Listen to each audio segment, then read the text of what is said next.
ওই মহিলার ফাঁসি হওয়া উচিত, আর কোনো কিচ্ছু বলতে চাই না। মা হয়ে বললাম মহিলার ফাঁসি হওয়া উচিত, আমরা ফাঁসি দাবি করি। আর এর বাইরে আর কোনো কথা না, ওই মহিলার ফাঁসি দাবি করি আমরা।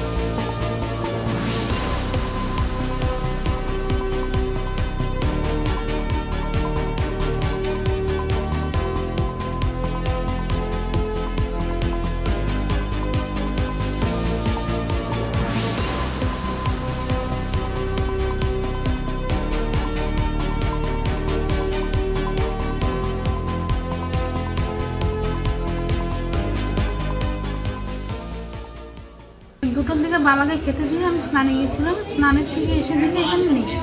তখন আমি বাবাকে জিজ্ঞেস করলাম, বাবাকে জানালাম, বাবা বাইরে গিয়ে সবাইকে আর কি ডাকছিল।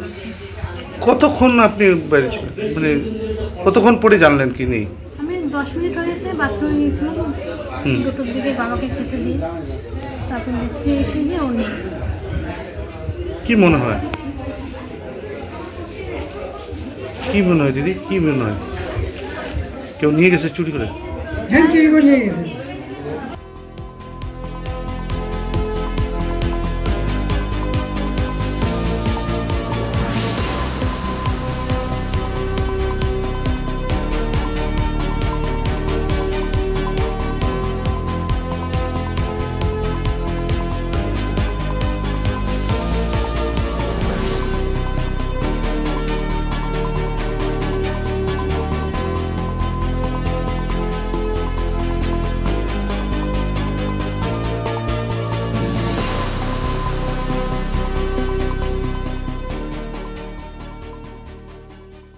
আমরা আজ পর্যন্ত দেখি, আমরা এত কষ্ট করে বাচ্চা মানুষ করছি, বাচ্চাটা যদি আমাদেরকে দিত আমরাও মানুষ করতে পারতাম, অন্য কাউকে দিত। মানুষ একটা বাচ্চা পায় না, কিন্তু এরকম করলো। আজকে সারাটা দিন আমরা দেখে গেলাম বাচ্চাটাকে, যেই শুনলাম আমরা খাইতেও বসছি, দৌড় মারে চলে আসছি, ভাত ফালায় রেখে।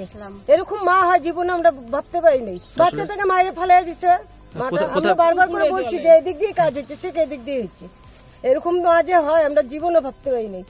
না না, মার কোনো সুখী নাই। মা তো নাইটি পরে দিব্যি দরজার সামনে আসছে, দাঁড়ায় আসছে, এই তো দেখতেছি। সবাই সুস্থ ভাবে লাইভে কথা বললো, পুলিশের সাথে কথা বললো, কোনো ইসেই নেই। আমরা তো আমরাই সাধারণ মানুষ হয়ে আমরা যে মা না, পাড়া প্রতিবেশীর লোক আমরা দৌড়ে আসছিলাম, দেখলাম এরকম অবস্থা। এরকম যে মা হয় আমরা জীবনে এই প্রথম দেখলাম। আর এত বছর দেখে না আছে এই ঘটনা দেখিনি। পুকুরে দেখলো বাচ্চা একদম পুরা চাপা দিয়ে ফেলা রাখছে, এই তো পুকুর থেকে উঠায় নিয়ে গেল।